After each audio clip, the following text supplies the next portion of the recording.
The transport ship shuddered as it touched down on the crystal surface of the alien world. Commander Na Young Park felt the vibration through her boots and checked her uniform one last time. The black fabric was simple and clean, no fancy decorations or bright colors, just the kind of practical clothing that human soldiers had worn for centuries. "Remember, everyone," she said to her team. "We are here to make peace.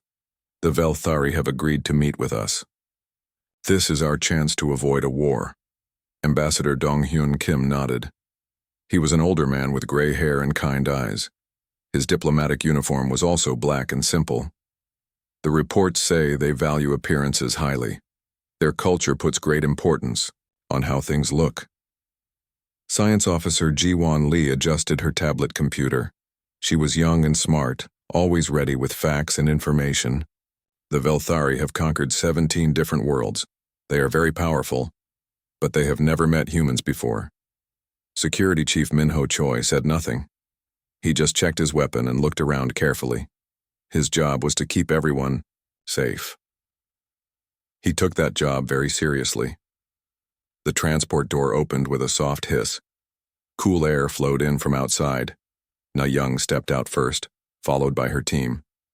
The alien world was beautiful in a strange way. Everything seemed to be made of crystal that caught the light and threw it back in rainbow colors. The ground beneath their feet was smooth and clear like glass. In the distance, tall spires reached up toward the purple sky. Strange plants with silver leaves grew in perfect rows along the pathways. Everything was clean and organized and very different from Earth. "Impressive," whispered Ji-won as she looked around. Her tablet was already recording everything for later study. "Stay focused," Na Young reminded her team. "We have a job to do." They walked along the crystal pathway toward a massive building in the center of the alien city. The building was shaped like a giant flower, with walls that curved and twisted upward. Light seemed to flow through the walls like water. As they got closer, Na Young could see the Velthari waiting for them. The aliens were tall, much taller than humans. They had 4 arms and skin that changed colors. Right now, most of them showed bright blues and greens that shifted and swirled like living art. The leader of the aliens was the biggest one. He wore flowing robes that seemed to be made of liquid metal. Precious stones from many different worlds were set into the fabric. When he moved, the robes caught the light and threw it back in dazzling displays.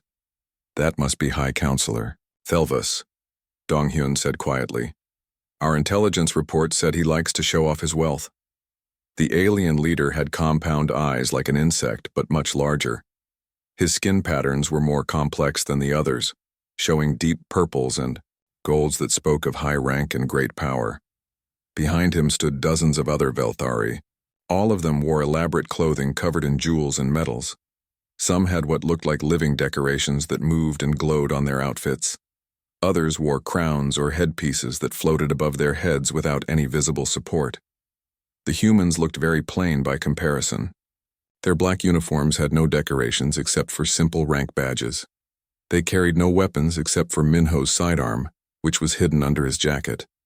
They wore no jewelry and no fancy accessories. As the two groups came together, Na Young could hear the aliens talking among themselves in their own language. Their voices sounded like musical instruments, rising and falling in complex harmonies. Some of them were looking at the humans and making sounds that might have been laughter. "Hi," Counselor Thelvas stepped forward.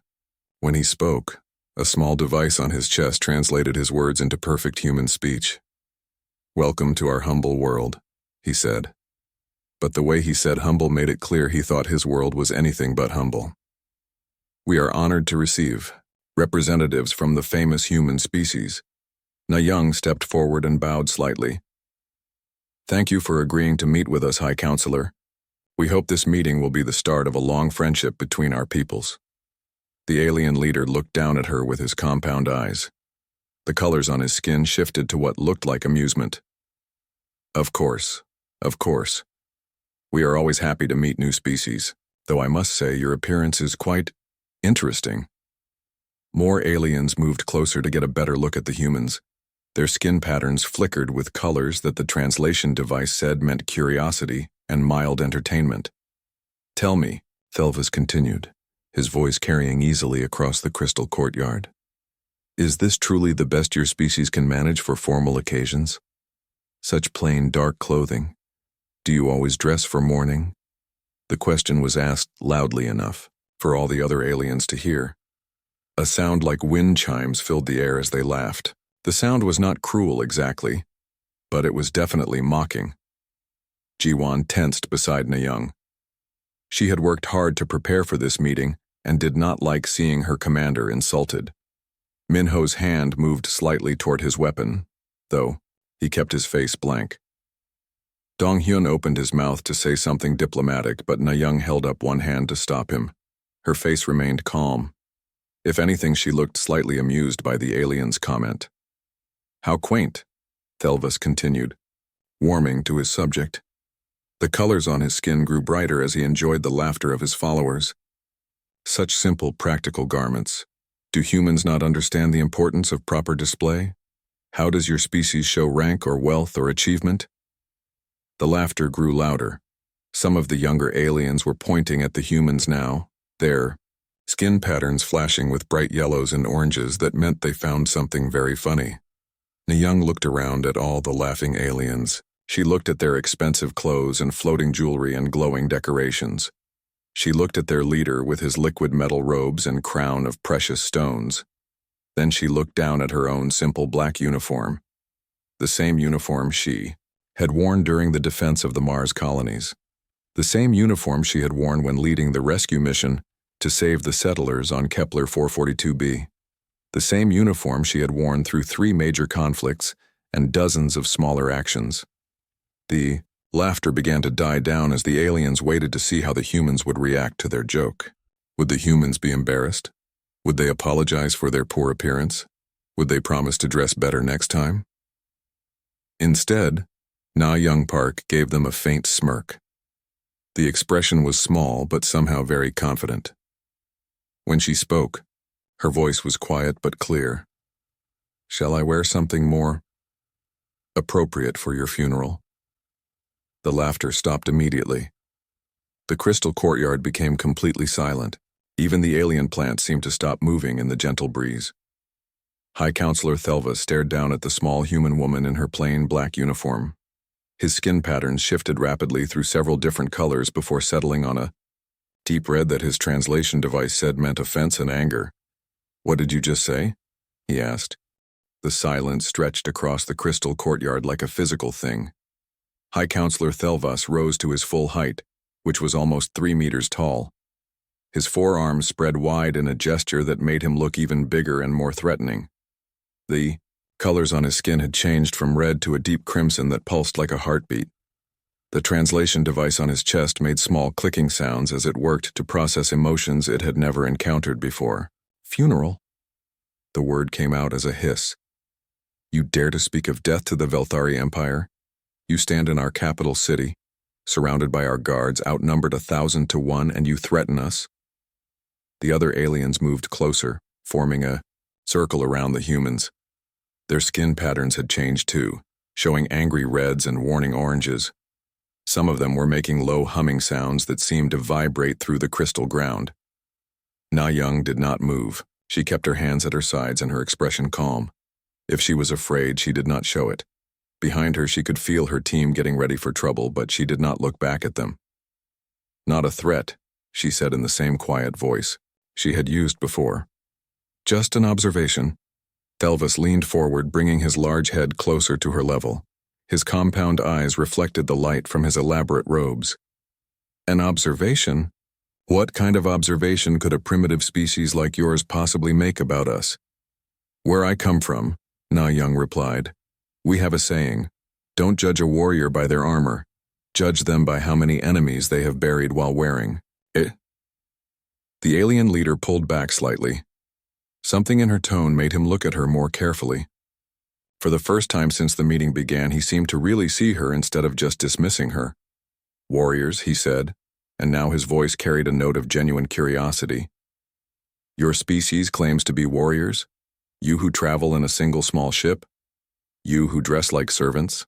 Behind the young, Ambassador Dong Hyun stepped forward. His diplomatic training told him to try to calm the situation before it got worse. "High Counselor, perhaps we could discuss this more privately. There may have been a misunderstanding, but..." Thelvis was not listening to the diplomat anymore. His attention was focused entirely on Na Young. The colors on his skin shifted again, this time to a deep purple that his translation device said meant challenged authority.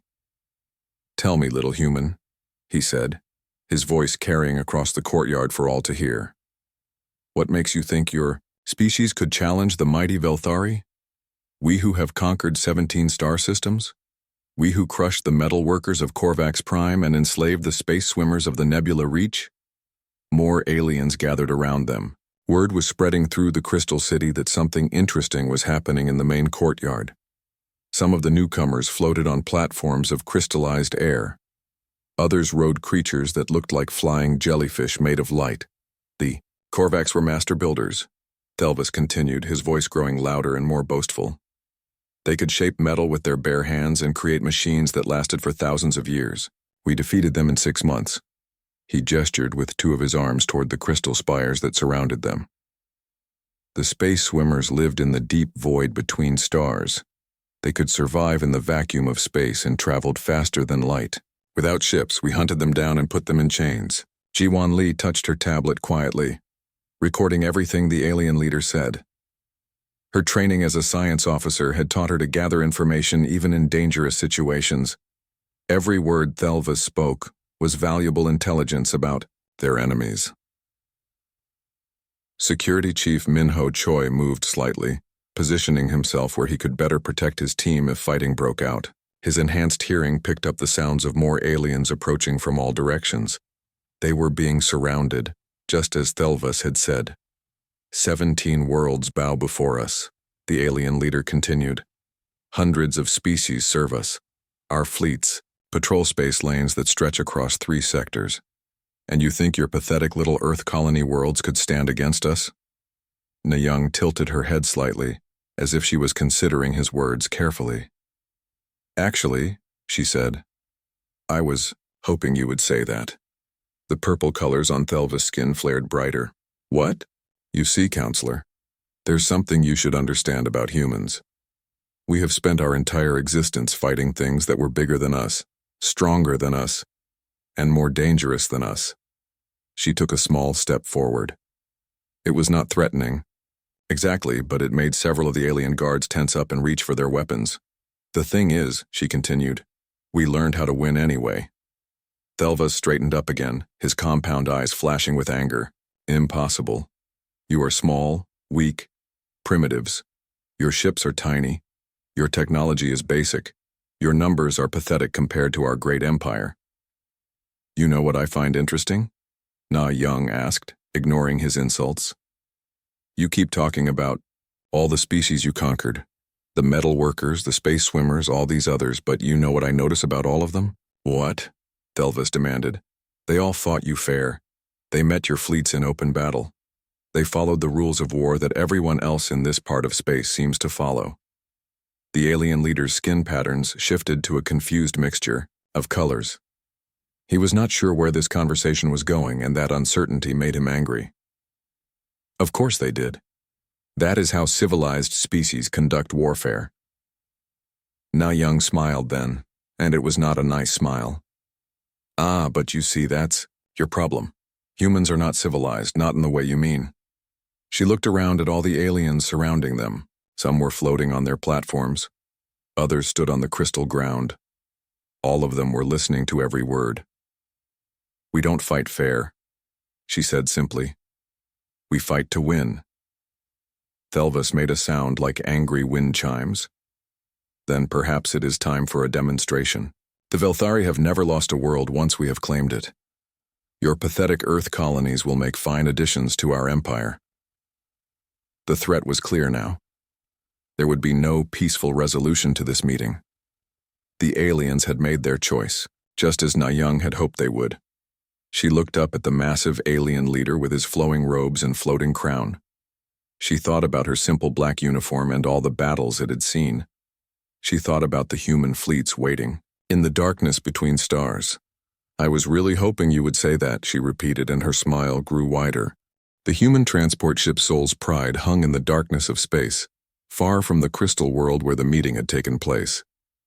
Inside the command center, Na Young stood at the main control panel watching her team work with quick, practiced movements. Red lights flashed across the control boards as encrypted messages flew through space at faster than light speeds. The ship's communication array was working at full power, sending signals to every corner of known space. Ambassador Kim, I need you to open channels to every major power in this sector, Na Young ordered. Her voice was calm but urgent. Broadcast, on all frequencies, diplomatic, commercial, and military. Dong-Hyun Kim looked up from his communication station. His face showed worry and confusion. Na Young, what are you doing? We were supposed to prevent a war, not start one. Na Young turned to look at him. Her expression was serious but not angry. The war started the moment they decided humans looked weak. We just gave them a chance to make the first move. She walked over to the main display screen, which showed a three-dimensional map of local space.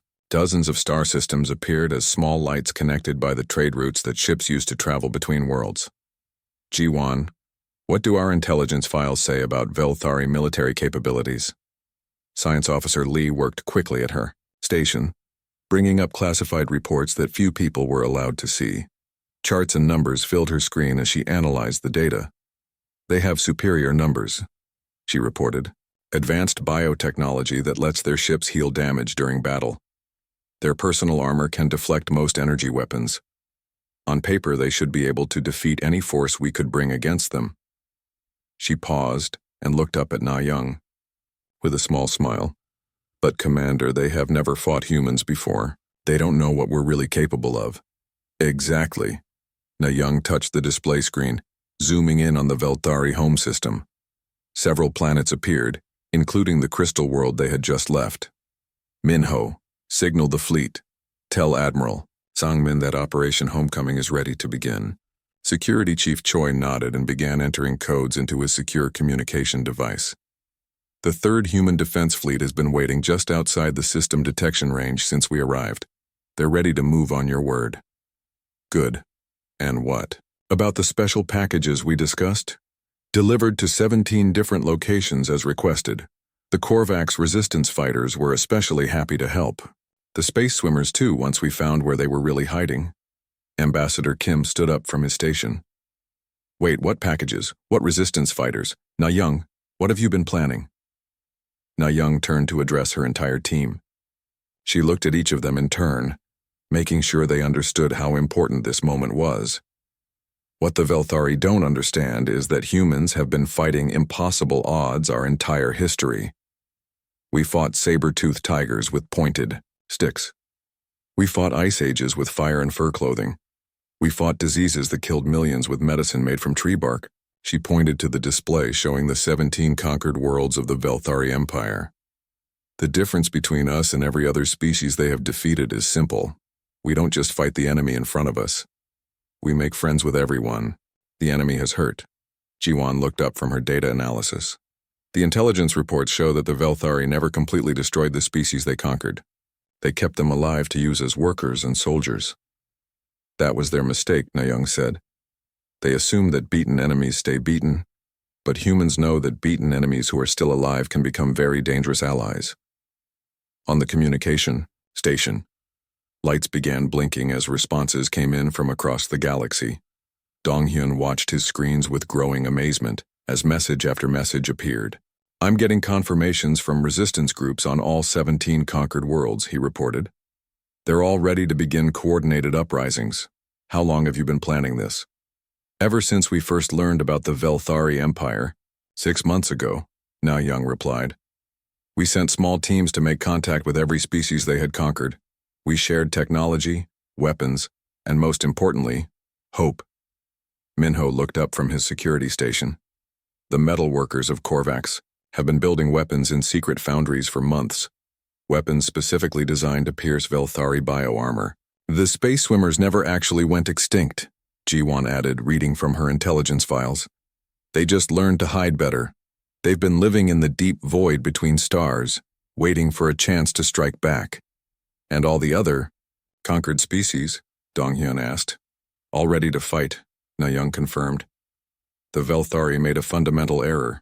They thought that showing strength meant showing off wealth and power. But real strength is what you keep hidden until you need it. She looked back at the display screen, where indicators showed human ships moving into position throughout the sector. Each light represented hundreds of soldiers and thousands of tons of military equipment. Humans learned a long time ago that the best way to win a war is to make sure the enemy never sees it coming. Suddenly, an alarm sounded throughout the command center. Communications Officer Kim looked up from his station with surprise.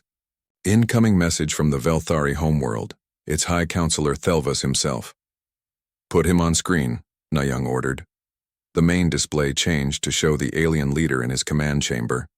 His skin patterns were flashing rapidly between different colors, showing confusion and the beginning of fear.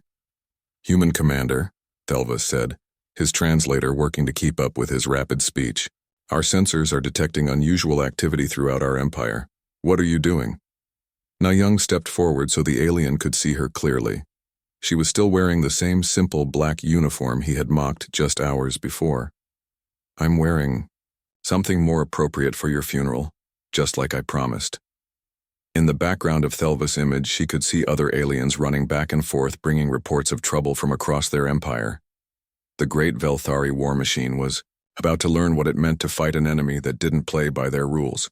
Shall we begin? Na-young asked. The first sign of trouble for the Velthari Empire came not from space, but from deep within their own conquered worlds. On 17 different planets, at exactly the same moment, everything went wrong at once. On Korvax Prime, the metal working. Slaves who had served the Velthari for 20 years suddenly stopped working. Instead, they emerged from hidden workshops carrying weapons that gleamed with dangerous light. The weapons had been built in secret over months of careful planning, designed specifically to cut through Velthari bioarmor like it was made of paper. The Velthari guards on Korvax Prime had grown lazy over the years. They assumed their conquered enemies would never fight back. When the uprising began, they were completely unprepared. Kevtar, the leader of the Korvax resistance, held up a weapon that looked like a sword made of liquid lightning. Around him, thousands of his people carried similar weapons, all of them humming with contained energy. For 20 years we have bent metal for our oppressors, he said in the ancient Korvax language that the Velthari had forbidden them to speak. Today we bend it for ourselves. The Korvax warriors struck like a metal storm, their weapons cut through Velthari defenses as if they were not there at all. Guard posts fell within minutes. Communication centers went dark. Within 2 hours, Korvax Prime was free. In the Nebula Reach, something even more surprising happened. The space swimmers, who the Velthari believed they had hunted to extinction, came surging out of hidden places between the stars. They moved through the vacuum of space like dolphins moving through water, their silvery bodies leaving trails of light behind them. For decades, the galaxy had believed they were all dead. Instead, they had been waiting and growing stronger in the deep void where no one thought to look. Silneth, eldest of the space swimmer pods, led her people in a coordinated attack on Velthari shipping lanes. The aliens had built their empire on trade routes that connected their conquered worlds. The space swimmers knew every one of those routes better than anyone else. Velthari cargo ships found themselves surrounded by creatures that could move faster than their engines could manage. The swimmers disabled ships without destroying them, taking their crews prisoner and sending their cargo to support other resistance movements. Within hours, the Velthari trade network was in chaos. Meanwhile, in his command center on the Crystal, World High Counselor Thelvas watched reports flooding in from across his empire. His skin patterns flashed through every color of confusion and rage as his aide, Kethran, brought him increasingly bad news. Your Excellence, we are receiving distress calls from all 17 conquered worlds. The resistance movements appear to be coordinated. They all began their attacks at the same time. Impossible, Thelvas snarled, his forearms waving in agitation. Our intelligence network showed no sign of organized resistance. How could they coordinate across so many light years without us detecting their communications? Kethran looked at his reports with growing fear. Sir, They appear to be using human communication technology. Our sensors cannot detect their signals at all. One small diplomatic ship, Thelvis muttered, pacing back and forth across his command center. They sent one small ship with 4 people. How could 4 humans organize this kind of rebellion? His question was answered by his sensor operator, a younger Velthari whose skin patterns showed pure terror. Your Excellence, I am detecting massive energy signatures approaching from the outer system. Multiple unknown vessels, but the quantum signatures match human technology. Thelvis rushed to the main display screen. What he saw there made his worst fears seem like pleasant dreams. 37 human warships were decloaking simultaneously throughout his home system. They appeared like ghosts materializing from the darkness of space, their stealth systems disengaging in perfect coordination. The ships were not like anything the Velthari had ever seen. Where Velthari vessels were, bright and decorative, covered in bioluminescent displays that showed their power, the human ships were dark and silent. They seemed to absorb light rather than reflect it, making them hard to see even when they were right in front of you. How long have they been there? Thelvis demanded. Unknown, Your Excellence. Our sensors show no record of them entering the system. Before Thelvis could respond, his communication system activated. A calm human voice filled the command center, speaking perfect Velthari with no trace of accent. High Counselor Thelvis, this is Admiral Sungmin of the 3rd Human Defense Fleet. We have been studying your language for quite some time. I believe one of my officers promised you a funeral. Consider this our response to your invitation, Henri. The tactical display. More human ships continued to appear. Destroyers, cruisers, and massive carriers that launched smaller ships like deadly seeds. The entire human battle fleet had been hiding just outside sensor range, waiting for the perfect moment to strike. You see, came Na Young's familiar voice from the lead ship. Humans learned long ago that the best armor is the kind your enemy never sees coming. Thelvis looked at the display showing his own fleet. 60 Velthari warships hung in space, around their homeworld, their bioluminescent hulls glowing with confidence and power. They were beautiful ships, works of art as much as weapons of war. But looking at them now next to the dark, silent shapes of the human fleet, they suddenly seemed like gaudy toys. All their decorative lights and flowing curves made them easy targets rather than symbols of strength. All ships, battle stations, Thelvis ordered. Show these humans what the might of the Velthari Empire can accomplish. As his fleet moved to engage the human forces, Thelvis tried to convince himself that superior numbers would win the day. His ships were bigger, more advanced, protected by bioadaptive shields that could adjust to any weapon. What he did not understand was that humans had spent months studying those shields, learning exactly how they worked and designing weapons that those shields had no answer for. The battle for the Velthari home system was about to begin, and it would be unlike anything the galaxy had ever seen before. The battle for the Velthari home system lasted exactly 4 hours and 23 minutes. It would be remembered throughout the galaxy as the day that changed everything. Admiral Sungmin stood on the bridge of his flagship, Incheon's Wrath, watching the tactical display with calm professional interest. Around him, his crew worked with the quiet efficiency that came from years of training and preparation. Enemy fleet is moving to intercept, reported his tactical officer, Lieutenant Hyejin Park. She was Na Young's younger sister, and she had inherited the same steady nerves that made her family famous throughout the human military.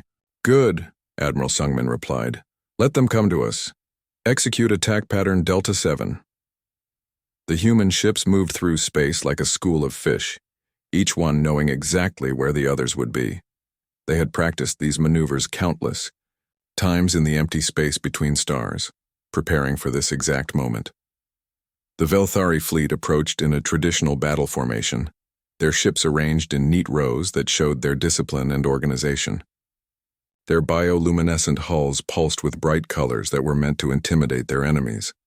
Sir, the enemy shields are adapting to our energy weapons just like intelligence predicted, Hyejin reported. After the first few hits, they're absorbing our laser fire completely. Then we don't give them a chance to adapt, Sungmin replied calmly. All ships switched to kinetic bombardment, rotating ammunition types every 15 seconds. The human ships opened fire with weapons that the Velthari had never seen before. Instead of energy beams that could be absorbed and adapted to, they launched solid projectiles at incredible speeds. Railguns fired metal slugs at significant fractions of light speed. Missile tubes launched old-fashioned explosive warheads that the bioadaptive shields had no answer for. The Velthari shields, designed to handle energy weapons, could not adjust fast enough to stop solid objects moving at such tremendous velocities. Ships that had seemed invincible moments before began taking serious damage. Impossible, High Counselor Thelvas muttered from his command center on the planet below. How can they be using such primitive weapons so effectively?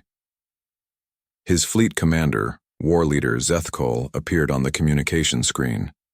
The experienced alien warrior looked confused and frustrated. Your Excellence, their weapons are not advanced, but they are using them in ways we have never encountered. They change attack methods faster than our defenses can adapt. Then adapt faster, Thelvas ordered.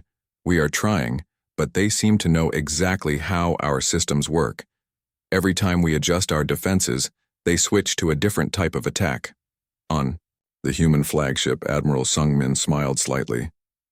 The advantage of fighting an enemy who has never lost, he said to his crew. They have no experience dealing with opponents who refuse to fight fair.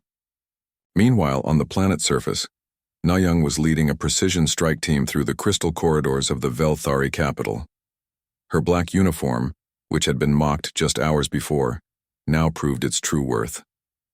The fabric contained advanced stealth fibers that bent light around her body, making her nearly invisible. As she moved through the alien halls like a shadow, security systems could not detect her presence. Target the planetary defense grid first, she whispered into her communication device. Minho, take your team to the power generators. G1, I need you to hack their communication network. Her team spread out through the crystal building with practiced efficiency. They had studied the layout for months, preparing for this exact mission. The Velthari guards who tried to stop them found themselves fighting enemies they could barely see. Human soldiers appeared out of nowhere, struck with devastating precision, then vanished again before anyone could react. Command center is 2 levels up, Minho reported through the communication link. Guards are heavy, but they're not expecting an attack from inside their own building. They're not expecting a lot of things, Na-Young replied as she climbed. A spiral staircase made of living crystal. That's their problem. Back in space, the battle was turning into a disaster for the Velthari fleet. Their ships, designed for traditional combat against enemies who followed accepted rules of warfare, could not handle the human approach to fighting. The human ships used tactics that seemed almost unfair. They would attack from one direction, with energy weapons, wait for the enemy shields to adapt, then immediately switch to physical projectiles from a completely different angle. When the Velthari ships moved to engage, the human vessels would scatter like leaves in the wind, only to regroup somewhere else and attack from an unexpected direction. They fight like cowards, war leader Zethkol complained during another status report. They refuse to engage in honorable ship-to-ship combat. Honorable combat is for species that can afford to lose, Admiral Sungmin replied, when the communication was intercepted and translated. Humans fight to win. As if to prove his point, a squadron of human fighters swept past the Velthari command ship, dropped a spread of old-fashioned mines, and disappeared before the enemy could react. The mines exploded against the bioadaptive shields, which had been designed to handle energy attacks and had no defense against simple explosives. On the planet below, Na-Young reached the main command center just as the planetary defense grid went offline. Through the crystal walls, she could see the space battle raging overhead. High Counselor Thelva stood at the center of the room, surrounded by his advisors and guards. His magnificent robes now seemed ridiculous rather than impressive.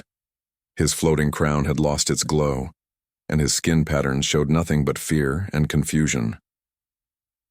You wanted to see something more appropriate for a funeral? Na-Young said, as she stepped out of the shadows, her stealth system disengaging. The alien leader spun around to face her. For the first time since the meeting began, he was truly afraid. Please, he said. his translator barely able to keep up with his rapid, panicked speech. "We surrender. We didn't know. We couldn't have known." "Known what?" Na-Young asked quietly, her weapon trained on him. Thelvas looked at her simple black uniform, thinking about all the assumptions he had made about humans and their capabilities. His skin pattern shifted to the deep blue of complete defeat. That humans were the ones who taught the galaxy how to make monsters bleed. 3 months later, Na-Young stood in the same crystal reception hall where everything had begun. But the scene before her was completely different from that first day. The elaborate decorations that had once shown Velthari wealth and power were gone. In their place hung simple banners representing the 17 worlds that had been freed from alien rule. Each banner told the story of a different species that had regained their independence.